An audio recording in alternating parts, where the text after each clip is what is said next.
The coffee burned across my face in an instant. Scalding liquid splashed down my blouse and onto the quarterly report printouts. Shocked silence filled the conference room as 89 pairs of wide eyes stared at my dripping hair, my reddened skin, my ruined presentation. "You ruined everything!"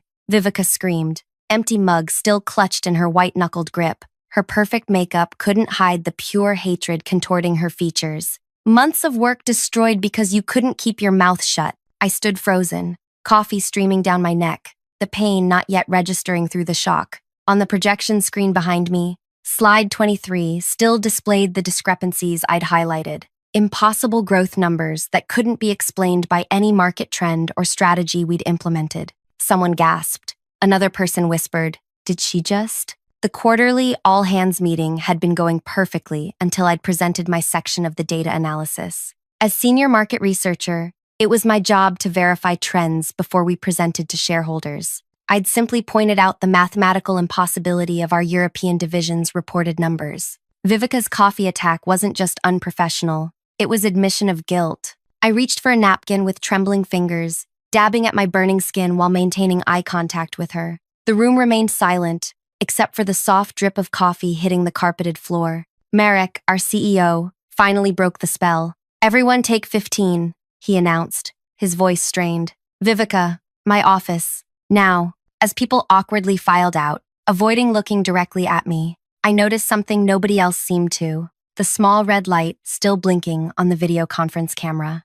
Our international offices were watching everything via Livestream due to time zone differences. The company's entire Asian division had just witnessed my humiliation in real time. I locked myself in the bathroom, finally allowing tears to mix with the coffee stains as I assessed the damage in the mirror. My skin was an angry red, beginning to blister across my cheekbone. The silk top I'd splurged on last month was ruined, brown liquid seeping into the delicate fabric. My phone vibrated with messages from concerned colleagues, but one text from Priya in IT stopped me cold. "Got everything on video. Don't sign anything without talking to me first." Little did I know how significant that message would become. Before I continue my story, I want to thank you for listening. If you're finding this as unbelievable as I did living through it, please hit that like button. It helps others discover what happened. Subscribe if you want to hear more workplace stories where justice actually prevails. I read every comment, so let me know if you've ever witnessed unprofessional behavior that crossed boundaries.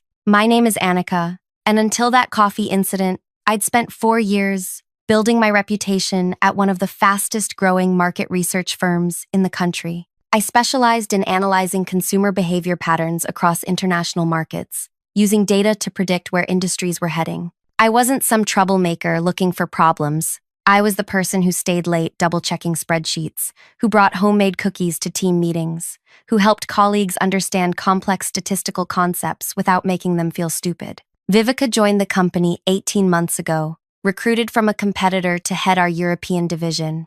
Her resume boasted impressive growth numbers and client acquisitions. Within 6 months, she became my direct manager after a reorganization. The problems started gradually. First, she excluded me from meetings where our team's data was presented. Then she began altering my reports before they reached executive level. Small changes at first, tweaking percentages just enough to make good results look exceptional. When I first noticed these changes, I assumed they were innocent rounding errors. I approached Vivica privately after a director's meeting. "I noticed the conversion numbers in the slides were different from my original analysis," I said carefully. "I just want to make sure we're aligned on methodology." Her smile never reached her eyes. "Annika, you're brilliant with raw data, but presentation is about telling a story. Sometimes we need to simplify for the executive team, but changing 3% growth to 8% isn't simplifying. It's misrepresenting our position." Her expression hardened. "Do you know how many jobs depend on investor confidence?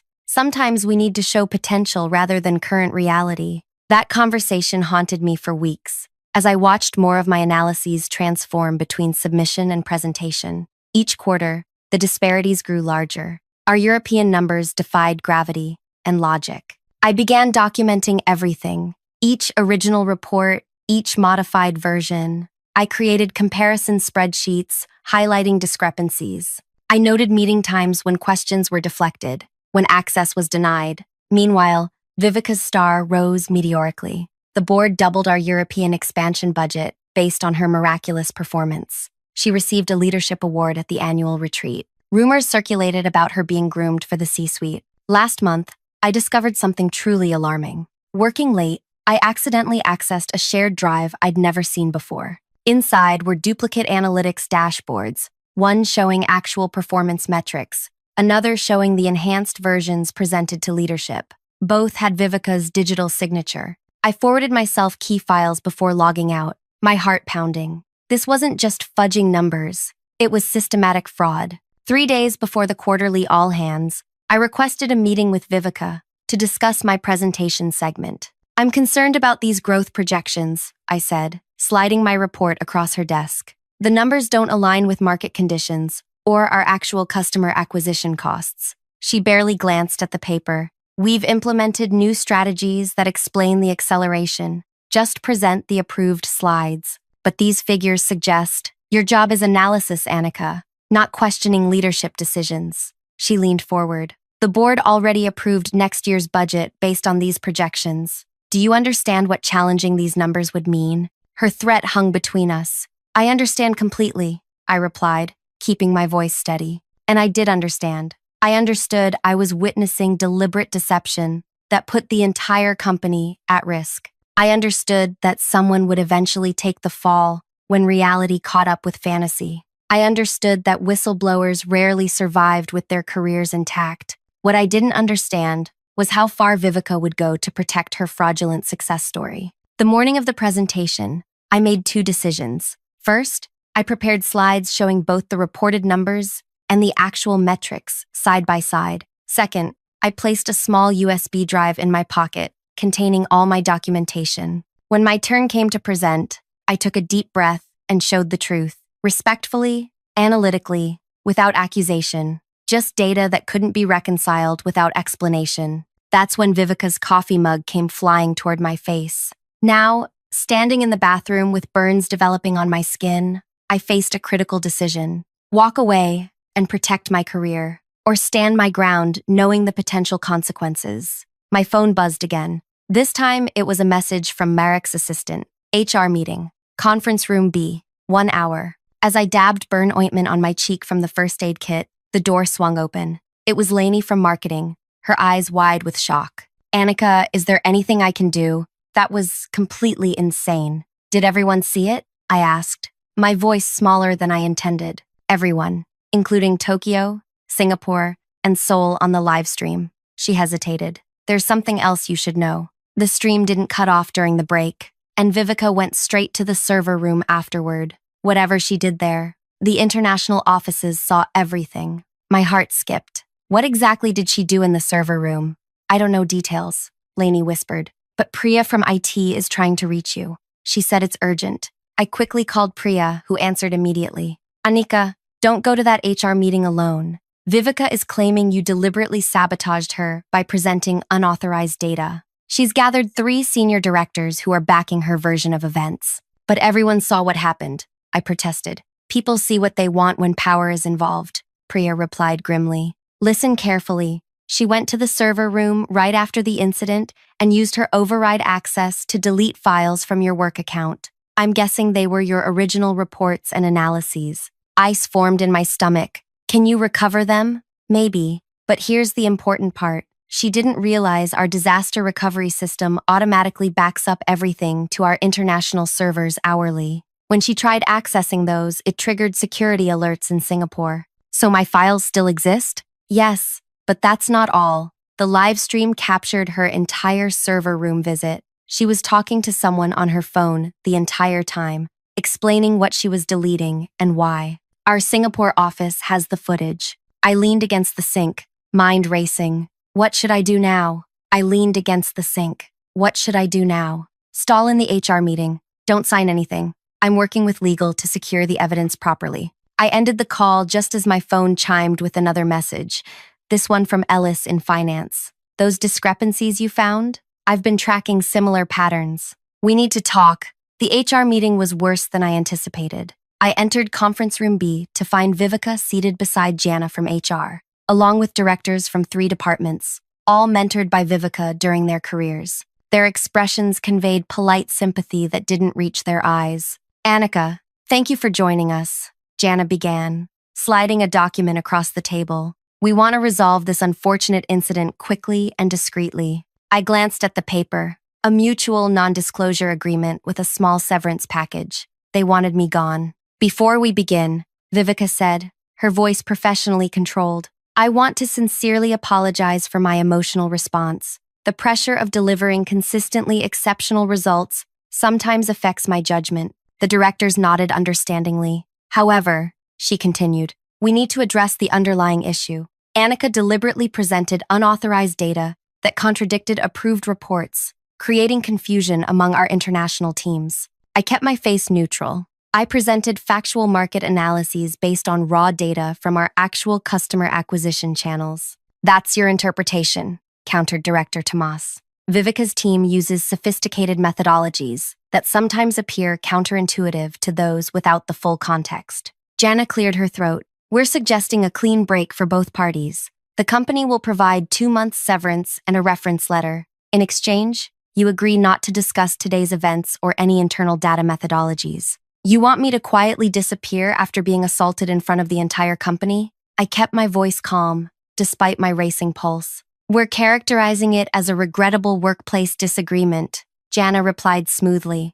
Vivica has already accepted formal reprimand for her emotional response. I need time to review this document with my attorney, I said, buying time as Priya had suggested. Director Fiona leaned forward. Annika, your performance has always been stellar. This situation is unfortunate, but prolonging it benefits no one. Your career prospects. The door swung open, cutting her off. Marek entered with Priya and a woman I recognized as general counsel. Their expressions were stone. This meeting is cancelled, Marek announced flatly. Jana blinked. Sir, we're in the middle of… I said cancelled. He turned to Vivica. The board has called an emergency session. Your presence is required immediately. What's this about? Vivica asked, plastic smile faltering. The general counsel spoke, her words precise as scalpels. Security breaches, data tampering, and potential fraud. Our Singapore office has submitted concerning evidence regarding manipulation of market analyses and subsequent attempts to destroy evidence. The directors exchanged alarmed glances. That's absurd, Vivica laughed, though I noticed sweat beading along her hairline. There's obviously been some misunderstanding about standard data normalization practices. The live stream captured you, deleting files from Annika's account, while explaining to someone named Carson how you've been fixing the numbers for the past year. Priya's voice was quiet but carried throughout the room. You specifically referenced misleading investors about European market penetration rates. Color drained from Vivica's face. We'll sort this out, she said, gathering her things. Clearly some comments were taken out of context. As she stood to leave, Marek blocked her path. Security will meet you at the boardroom. Your access credentials have been temporarily suspended. When the door closed behind them, I finally exhaled. Jana stared at the NDA document, then silently collected it and left without meeting my eyes. I sat alone, trembling with delayed shock until Priya returned 20 minutes later.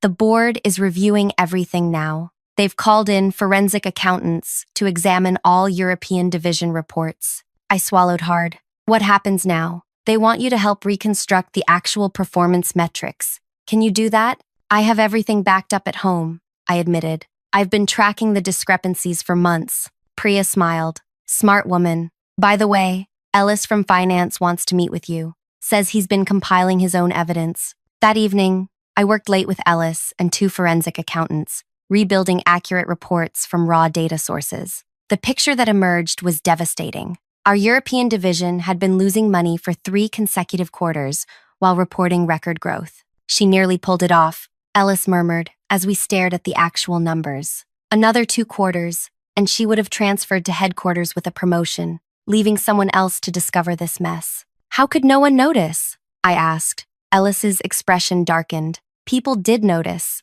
3 analysts requested transfers after questioning her methods. 1 was let go during restructuring after pushing too hard for verification. My phone buzzed with a text from an unknown number. You'll regret this. The board won't sacrifice their golden goose over some spreadsheets. I showed Ellis, who immediately contacted security. She shouldn't have access to company communications anymore, he said worriedly. By midnight, the situation had escalated beyond anything I could have imagined. The preliminary forensic report revealed that investors had poured nearly $40 million into European expansion based on fraudulent growth metrics. The regulatory implications were enormous.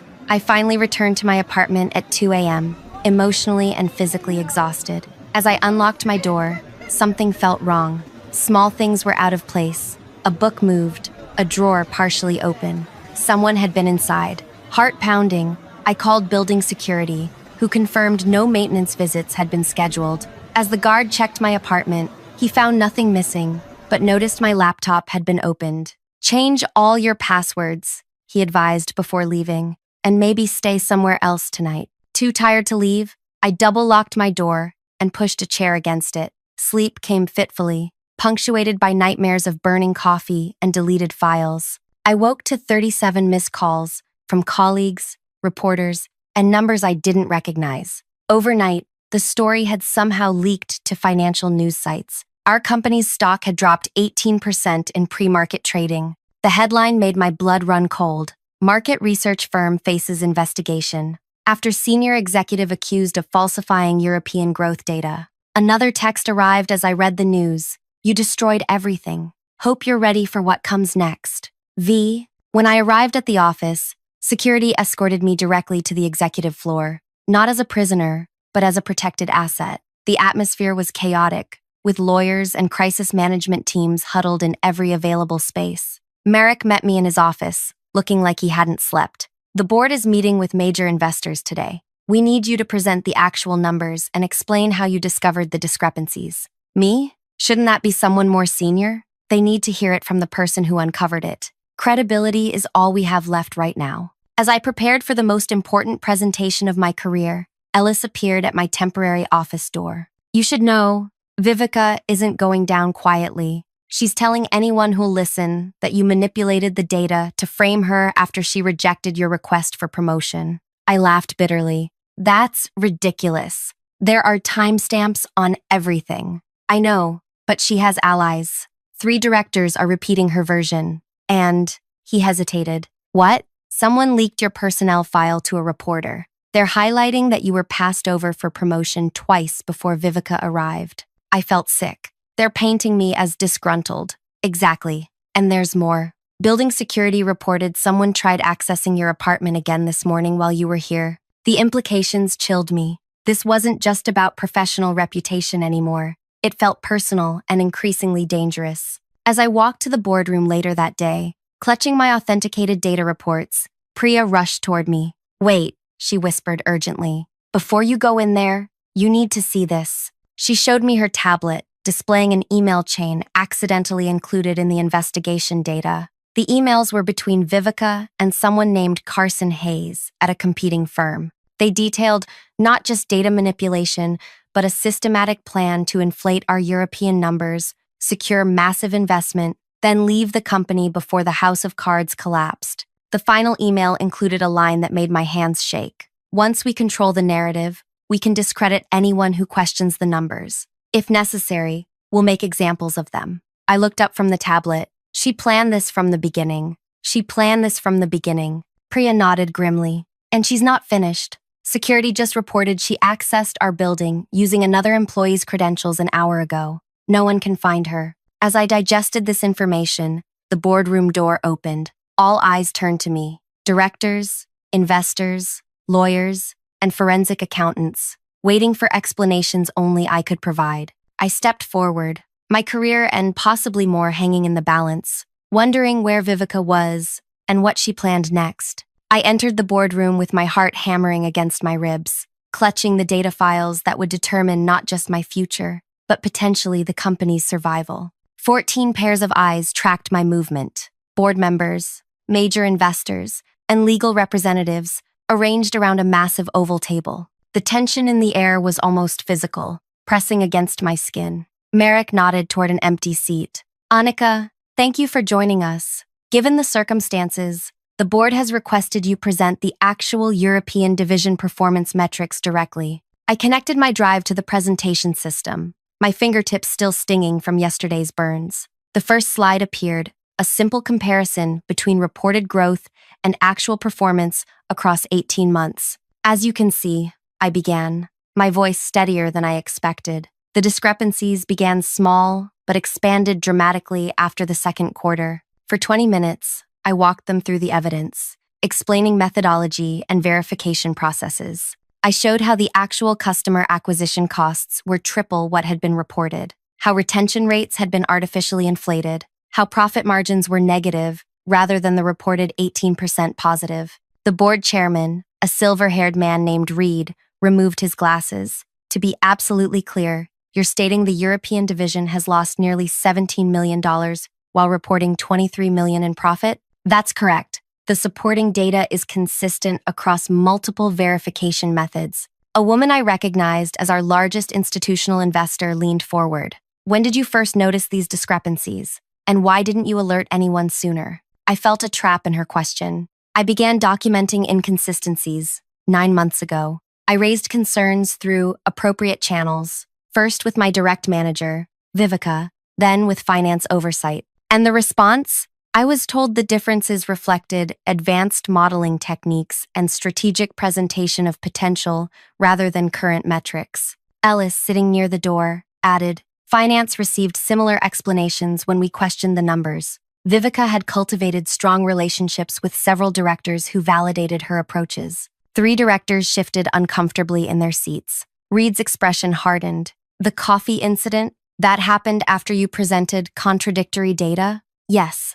I simply showed both sets of numbers side by side during my assigned segment of the quarterly presentation. The investor tapped her pen against the table. And now Vivica is claiming you manipulated data to frame her after being denied promotion. How do you respond? I met her gaze directly. Every analysis I've presented includes verified raw data with timestamps and authentication logs. Independent forensic accountants have confirmed my findings. The livestream captured her, attempting to delete evidence immediately after the incident. Murmurs rippled around the table. Furthermore, I continued, this morning's investigation revealed communication between Vivica and Carson Hayes at Velox Analytics, detailing their plan to inflate our numbers, secure investment, then leave before discovery.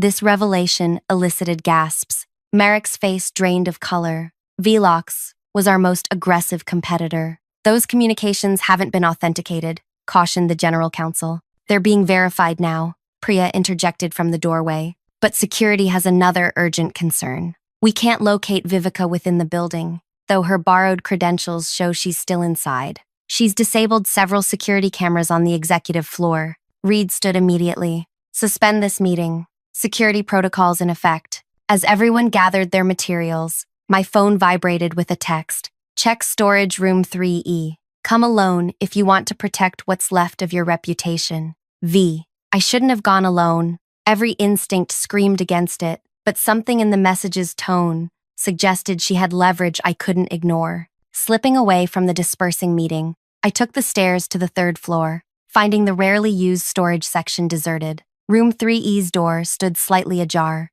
I pushed it open to find Vivica sitting calmly beside a small table, looking immaculate despite being a fugitive within her own workplace. The sight was so incongruent, it momentarily stunned me. Close the door, Annika, she said pleasantly, as if inviting me to a normal meeting. Against better judgment, I stepped inside, leaving the door open a crack. Security is looking for you. I know. We don't have much time, she gestured to a chair across from her. You've created quite the spectacle. The board seems impressed with your detective work. This isn't about impressing anyone. You committed fraud that put the entire company at risk. Her smile remained unwavering. Such righteousness. Tell me, what happens to all those jobs in our European offices when investors pull out? Have you considered the collateral damage of your crusade? You created that risk, not me. Perspective is everything. I accelerated growth projections to secure investment we needed. Without that funding, European expansion would have stalled completely.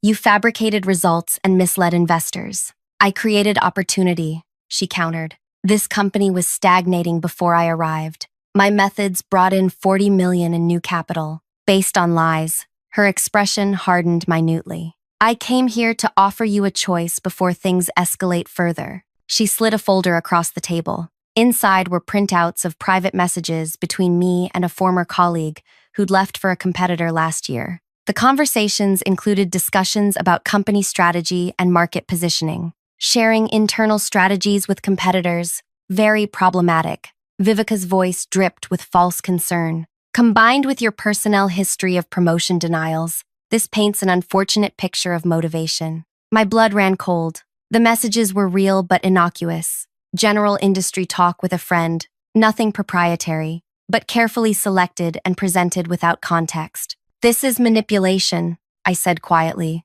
This is survival. You've destroyed 18 months of my work. Did you expect no response? What do you want? Simple. A joint statement acknowledging mutual misunderstanding of methodologies. You retract your claims of deliberate manipulation. We both resign with appropriate packages. The company avoids a public scandal. That's not going to happen. Her smile tightened. Then I released these communications to the board alongside evidence suggesting you altered data timestamps to frame me. 3 directors will support my version. Your credibility, your career, everything you've built, gone. No one will believe that after seeing the live stream. People believe what powerful people tell them to believe, Annika. You should have learned that by now. As she spoke, I noticed something on her open laptop.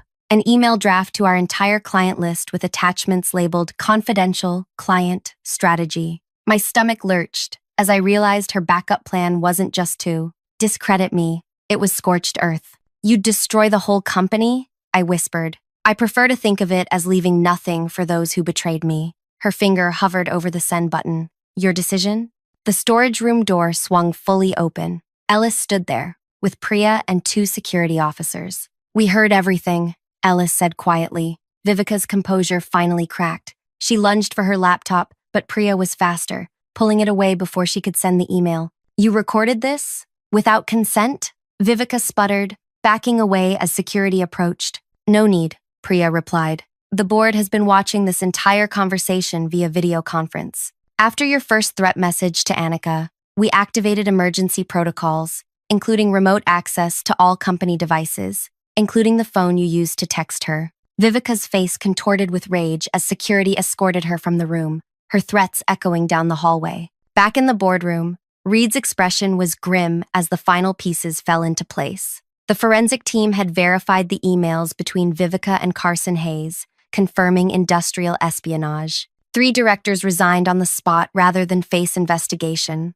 By evening, Viveka had been formally terminated and escorted from the premises. Legal proceedings pending. I sat alone in my office afterward, physically and emotionally drained. When Merrick knocked on my door, the board would like to see you, he said, his expression unreadable. Expecting more questions, possibly even lingering suspicion, I returned to the boardroom. The remaining board members and investors were still there, now joined by several senior managers. Reed spoke first. Annika, your actions exposed serious wrongdoing that could have destroyed this company. Your thoroughness and integrity are exactly what we need during this recovery period. I nodded cautiously, uncertain where this was heading. We'd like to offer you the position of Interim European Operations Director while we restructure. The role comes with a significant salary increase and team authority. You'll work directly with the forensic accountants to rebuild accurate reporting systems. The offer stunned me. I'm not sure I'm qualified. You're precisely qualified,